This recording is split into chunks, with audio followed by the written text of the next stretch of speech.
She said, "I'm not canceling girls' night just because your mom's in the hospital. She'll be fine." I didn't argue, but when she came back the next morning, the empty apartment told her everything she needed to know.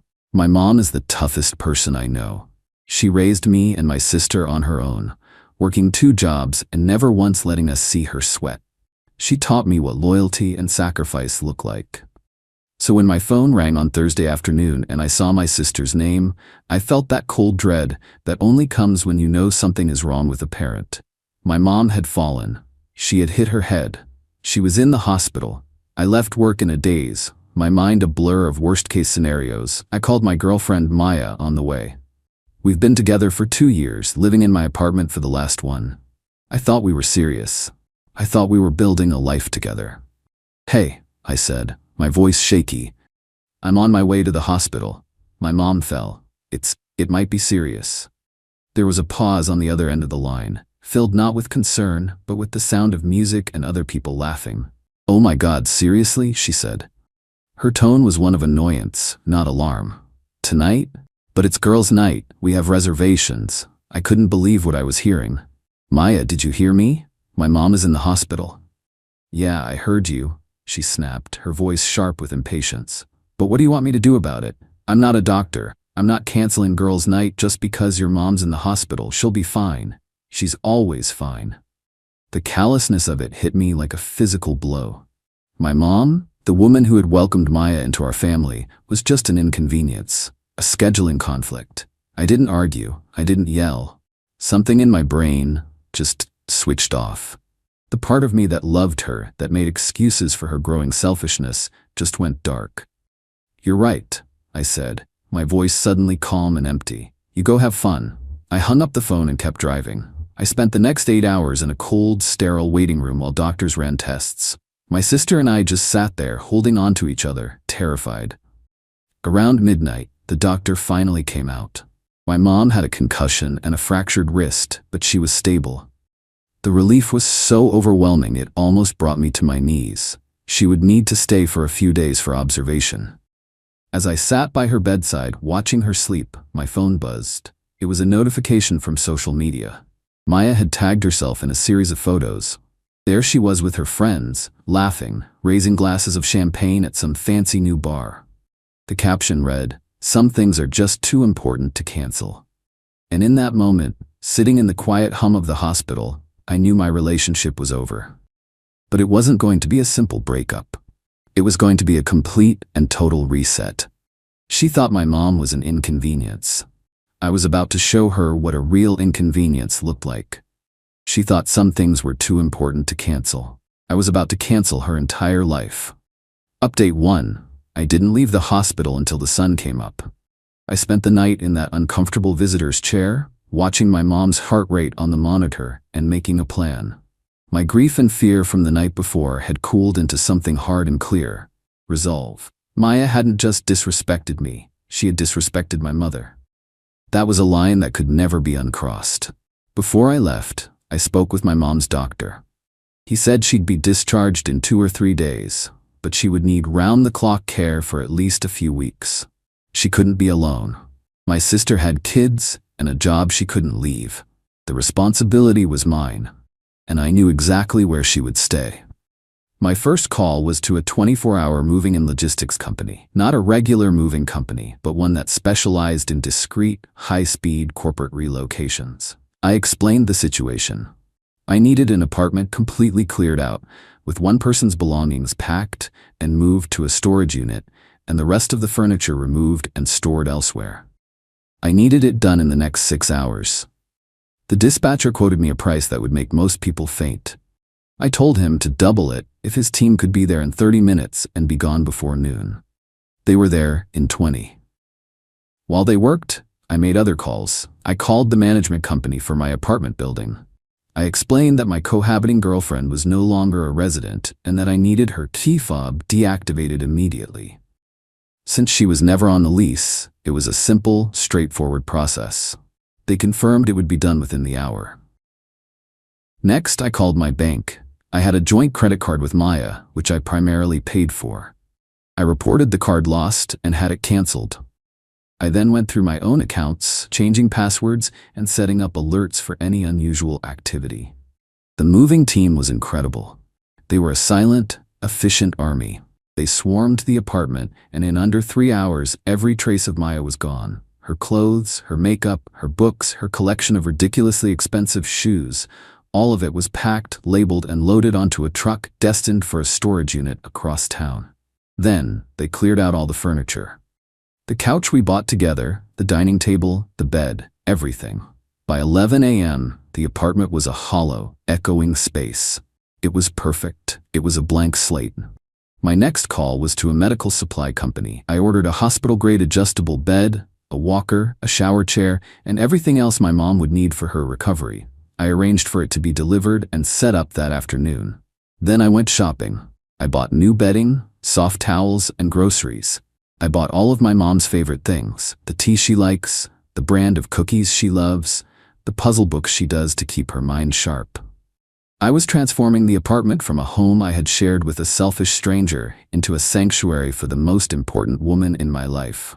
Around 1 p.m., as I was setting up the new bed in the master bedroom, my phone buzzed. It was a text from Maya. So hungover. On my way home. Don't forget to pick up my dry cleaning. I didn't reply. I just looked around the empty apartment, at the hospital bed in the center of the room, and felt a profound sense of peace. She was coming home, but not to the home she was expecting. She was about to walk into the consequences of her choices. The empty apartment wasn't just about revenge. It was a statement. It was the physical manifestation of the emptiness she had shown me when I needed her most. Update 2. Maya arrived home around 2:30 in the afternoon. I wasn't there. I was back at the hospital with my mom, but my video doorbell captured the entire glorious moment. The footage is something I will treasure for the rest of my life. You can see her walking up to the door, sunglasses on, fumbling in her purse for her keys. She tries her key fob. Nothing. She tries it again, a look of confusion on her face. She tries the manual key. It fits, but the deadbolt I had the building maintenance change that morning doesn't turn. The confusion turns to annoyance. She starts banging on the door, yelling my name. After a few minutes of this, she pulls out her phone. My phone, sitting on my mom's bedside table, starts ringing. I glance at the screen and decline the call. The doorbell footage shows her staring at her phone in disbelief. She calls again. I decline it again. This is when the panic starts to set in. She starts pacing back and forth on the welcome mat, running her hands through her hair. She calls her friends. Her voice a high-pitched shriek that the doorbell microphone picks up perfectly. He locked me out? All my stuff is in there. Can you believe him? After about 20 minutes of this public meltdown, she finally gives up and storms off. The texts started a few minutes later. A flood of them. They started angry, full of accusations and threats. Then they shifted to confusion, asking what was going on. Finally, they devolved into pleading messages, asking me to just call her. I didn't respond to a single one. That evening, I sent her a single, simple email. The subject line was "Your new address." The body of the email contained the address of the storage facility, the unit number, and the access code. It also included a scanned receipt showing that the unit was prepaid for 1 month. The email ended with one sentence. "All of your belongings have been safely stored. Please retrieve them at your earliest convenience." The next day, the real war began. Unable to reach me, she unleashed her friends. They started a smear campaign on social media, posting vague but pointed stories about a toxic ex who had thrown their friend out on the street with nothing. They painted a picture of me as a controlling monster. This was the move I was waiting for. I had been documenting everything. I had the time-stamped social media posts of her girls' night. I had the text message she sent me the next morning about her hangover and her dry cleaning. I put it all together in a single, shareable folder. I didn't post it publicly. That wasn't my style. Instead, I sent it to a small, carefully selected group of our mutual friends, the reasonable ones, the people who had known me for years. The email I sent them was short and factual. "I know you're seeing a lot of things online right now. I just wanted you to have the full context of the situation. This is why I ended my relationship with Maya. My mother is recovering, and that is my only priority." The narrative flipped almost instantly. The story of Maya partying while my mom was in the hospital spread through our social circles like a shockwave. Her friends, who had been so quick to attack me, were suddenly faced with questions from people who had the real story. Their vague accusations looked pathetic in the face of cold, hard facts. 2 days later, I brought my mom home from the hospital. I settled her into the master bedroom, in her new hospital bed. The apartment was quiet and peaceful. It was a place of healing. That afternoon, as my mom was napping, I got a call from a number I didn't recognize. It was Maya's mother. She started the conversation by yelling, accusing me of being cruel and heartless. I let her go on for a few minutes. When she finally paused to take a breath, I spoke, my voice calm and steady. "Ma'am," I said, "your daughter chose to go out for champagne with her friends while my mother was in the hospital with a brain injury. She told me, and I quote, 'She'll be fine.' Then she came home the next day and asked me to pick up her dry cleaning. I have moved her things into a secure storage unit. I have given her the address. I have done nothing illegal or cruel. I have simply removed a person from my life who showed me, in a moment of crisis, that she has no heart.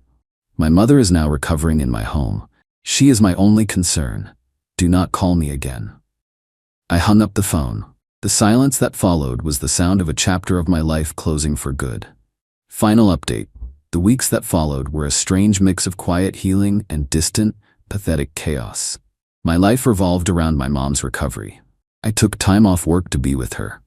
We fell into a comfortable routine of doctor's appointments, physical therapy, and long afternoons spent doing puzzles and watching old movies. Having her in my home, in that space that had once been filled with so much tension and superficiality, was a gift. We talked more than we had in years. She told me stories about her childhood, about raising me and my sister. I saw her not just as my mom, but as a woman of incredible strength and resilience. The apartment was filled with her quiet laughter, and it felt more like a home than it ever had with Maya. Meanwhile, Maya's world was unraveling. The social media smear campaign had backfired spectacularly. Once the real story got out, she became a social pariah. Her friends, the same ones who had encouraged her selfishness, quickly abandoned her. Their world is built on image and perception.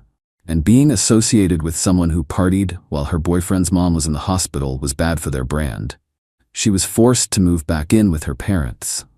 Her lifestyle consultant business, which was entirely funded by me and existed only on social media, evaporated overnight. She had no income, no apartment, and a rapidly shrinking circle of friends. She tried to fight back, of course. I received a long, threatening letter from a lawyer she had hired. It was full of baseless accusations and demanded financial compensation for her unlawful eviction and emotional distress. I simply passed it on to my own lawyer. He sent back a one-page response that was a legal work of art. It included a copy of my lease agreement showing she was not a tenant, a detailed invoice for the thousands of dollars of personal expenses she had charged to my credit card, and a gentle reminder that slander and defamation were serious offenses with significant legal penalties. We never heard from her lawyer again. The final, and in many ways, saddest chapter of this story came about a month ago. My mom was doing much better. She was out of the hospital bed and was able to get around with a walker.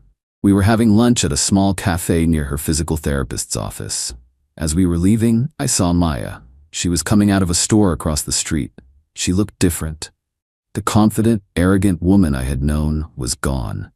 She looked tired and lost. Our eyes met for a brief second across the street. I saw a flash of something in her face, shame, regret, maybe even a flicker of the person she used to be. I just gave her a small, neutral nod and then turned my attention back to my mom, helping her carefully into the car. I didn't feel anger. I didn't feel satisfaction. I just felt a quiet sense of pity. She had made her choice. She had prioritized a night of cheap fun over a moment of human decency, and she was living with the consequences. My mom is almost fully recovered now. She's moving into a new apartment in a senior living community just a few blocks from me next month. She's excited to have her own space again, but I'm going to miss having her here. The experience, as awful as it was, brought us closer than ever. I learned something profound through all of this. Sometimes, the most powerful thing you can do is to simply remove yourself. You don't have to scream. You don't have to fight. You just have to decide that your life, your peace, and the well-being of the people you truly love are more important than the drama and selfishness of those who don't. She thought my mom's health was an inconvenience. In the end, the only thing that got canceled was her. And my life is so much better for it.